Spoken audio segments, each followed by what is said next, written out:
Cinema ರಂಗದಾಗ ಏನೇನು ನಡೆಯೈತಿ ಅನ್ನೋದರ ಸ್ವಲ್ಪ ಮಟ್ಟಿಗೆ ಡೀಟೇಲ್ಸನ್ನು ತಿಳ್ಕೊಳ್ಳೋನು. ಮೊದಲನೇಗೆ ನಾವು ತಿಳ್ಕೊಳ್ಳೋದು ಟಾಕ್ಸಿಕ್ ಮೂವಿದು ಒಂದು ಏನು ಟೀಸರ್ ಅಂತ ಹೇಳ್ಬೋದು. ನಾವು ಅದನ್ನು ರಿಲೀಸ್ ಮಾಡಿದ್ರಲ್ಲ, ಅದ್ರ ಮ್ಯಾಗ ಒಂದು FIR ಆಗೈತಿ. ಕಾರಣ ನಮ್ಮ ಕರ್ನಾಟಕದ ಇರುವಂಥ ಮಹಿಳಾ ಸಂಘದವರು ರೊಚ್ಚಿಗೆದ್ದು ಕಸ ಟಾಕ್ಸಿಕ್ ಮೂವಿ ಮ್ಯಾಗ FIR ಅನ್ನು ಹಾಕ್ಸಿದಾರು.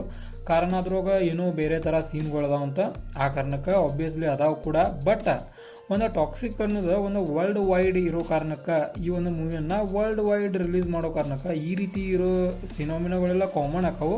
ಬಟ್ ಇದು ಎಷ್ಟರ ಮಟ್ಟಿಗೆ ಸರಿ, ಎಷ್ಟರ ಮಟ್ಟಿಗೆ ತಪ್ಪು ಅನ್ನೋದು ಗೊತ್ತಿಲ್ಲ. ಇದರ ಬಗ್ಗೆ ನೀವು ಕೂಡ ಒಂದು ಅಭಿಪ್ರಾಯವನ್ನು ಕೆಳಗಡೆ ಕಾಮೆಂಟ್ ಬಾಕ್ಸಲ್ಲಿ ಕಾಮೆಂಟ್ ಮಾಡಿರಿ. ಆನಂತರ ಇದು ಒಂದೇ ಸುದ್ದಿ ಆಗಿತ್ತು. ಆನಂತರ ನಮ್ಮ ಚಿಕ್ಕಣ್ಣನವರ ಲಕ್ಷ್ಮೀಪುತ್ರ ಮೂವಿದ ಫಸ್ಟ್ ಲುಕ್ ಟೀಸರನ್ನು ರಿಲೀಸ್ ಮಾಡಿದರು. Obviously impressive first look teaser ಅಂತ ಹೇಳ್ಬೋದು.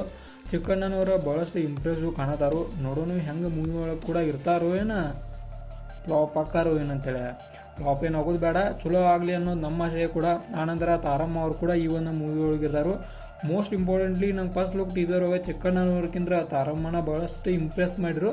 ಆ ಕಾರಣಕ್ಕೆ ಈ ಒಂದು ವಿಷಯವನ್ನು ವ್ಯಕ್ತಪಡಿಸಬೇಕಾಯ್ತು. ಆನಂತರ ಬೇರೆ ಬೇರೆ ಅನೇಕ ವಿಷಯಗಳು ಅದಾವು.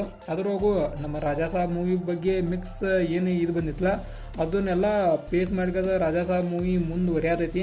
ನೋಡೋಣ ಅದೇ ಎಷ್ಟರ ಮಟ್ಟಿಗೆ ಹೋಗಿದೆ ಅಂತೇಳಿ. ಬಟ್ ನನ್ನ ಪ್ರಕಾರ ನೋಡೋದಾದ್ರೆ ಮೂವಿ ಭಾಳಷ್ಟೇನು ಹೋಪ್ ಇರುವಂಥ ಮೂವಿ ಅಲ್ಲ. VFX ಸ್ವಲ್ಪ ಮಟ್ಟಿಗೆ ಬೆಟ್ರ್ ಏನೋ ಮಾಡಿದಾರೆ ಲಾಸ್ಟಕ್ಕೆ. ಅದನ್ನು ಬಿಟ್ಟರೆ ಓವರಾಲ್ ಆಗಿ ಮೂವಿ ನೋಡ್ಕಾಸ ಇದಕ್ಕೆ 2 ಸ್ಟಾರ್ ಕೊಡುವಂಥ ಮೂವಿ ಐತಿ. ನೋಡಿರಿ, ನಿಮ್ಮ ಇಷ್ಟ, ನೋಡೋದಾದ್ರೆ ನೋಡಿರಿ. ಬಟ್ ಒಂದು ಟೀಸರ್ಗೆ ನೀವು ಒಂದು ಥಿಯೇಟ್ರಿಗೆ ಹೋಗ್ಕಾಸ ನೀವು ಮೊಸಳಿ ಒಯ್ಯಕ್ಕೆ ಹೋಗ್ಬೇಡ್ರಿ. ಅದು ಸ್ವಲ್ಪ ಮಟ್ಟಿಗೆ ರಿಸ್ಕಿ ಆಗಿದೆ. ಆನಂತರ ಮುಂದರಿನೂ ನಮ್ಮ ಧನುಷ್ ಅವರ ಅಂತ ಮೃಣಾಲ್ ಠಾಕೂರ್ ಅವರ ಮದುವೆ ಸುದ್ದಿ ನಿಮಗೆಲ್ಲ ಗೊತ್ತೈತಿ. ಪಾಪ ಅವರ ಮದುವೆ ಸುದ್ದಿ ಬಿಡ್ರಿ, ಅವರಿಬ್ಬರು ಗುಡ್ ಫ್ರೆಂಡ್ಸ, ಅದರ್ವೈಸ್ ಏನೂ ಇಲ್ಲ ಅವ್ರ ನಡಕ. ಅದನ್ನು ಬಿಟ್ಟು ಅವ್ರನ್ನ ಮದುವೆನ ಮಾಡಿಬಿಟ್ಟಾರು ಇನ್ಸ್ಟಾಗ್ರಾಮ್ದಾಗಲಿ ಬೇರೆ ಬೇರೆ ಇದ್ರೊಳಗ ಒಂದು ಸೋಷಿಯಲ್ ಮೀಡಿಯಾ ಒಳಗೆ. ಅದೆಲ್ಲ ಸುಳ್ಳ. ಆನಂತರ ಕನ್ನಡ ಒಳಗೆ ಅನೇಕ ಬೇರೆ ಬೇರೆ ಹೊಸ ಮೂವಿಗಳು ಒಂದು ಟೀಸರ್ಗಳನ್ನ ರಿಲೀಸ್ ಮಾಡಿದಾರು. ಕಲ್ಟ್ ಆಗಲಿ, ಆನಂತರ ಮಾವುತ ಆಗಲಿ, ಬೇರೆ ಬೇರೆ ಮೂವಿಗಳು ಇವು ಬಂದವು. ರಕ್ಷಿತಾ ರಾಮ್ ಅವರ 2 ಮೂವಿ ಒಳಗಿದಾರು, ಅಂದ್ರೆ ಲ್ಯಾಂಡ್ ಲಾರ್ಡ್, ಆನಂತರ ಕಲ್ಟ್ ಮೂವಿ. ಇದು ಇಂಪ್ರೆಸಿವ್ ಐತಿ. ನೋಡೋಣ ಯಾವ ಮೂವಿ ಇದ್ರೊಳಗೆ ಹೆಚ್ಚ ಒಂದು ಇದನ್ನು ಓಡ್ತೈತಿ ಅನ್ನೋದು ಕೂಡ ನೋಡಬೇಕಾಗೈತಿ. ಇವಾಗಿದ್ದು ಈಗ ರೀಸೆಂಟಾಗಿ ನಡೆಯುವಂಥ ಒಂದಷ್ಟು ಘಟನೆಗಳು. ಇದರ ನಿಮ್ಗೆ ಇನ್ಫಾರ್ಮೇಟಿವ್ ವಿಡಿಯೋಗಳು ಬೇಕಾದ್ರೆ ಚಾನಲ್ ಸಬ್ಸ್ಕ್ರೈಬ್ ಮಾಡ್ಕೋರಿ. ವಿಡಿಯೋ ಇನ್ಫಾರ್ಮೇಟಿವ್ ಲೈಕ್ ಕೊಟ್ಟು ಸಪೋರ್ಟ್ ಮಾಡೋದನ್ನು ಮರಿಬೇಡ್ರಿ.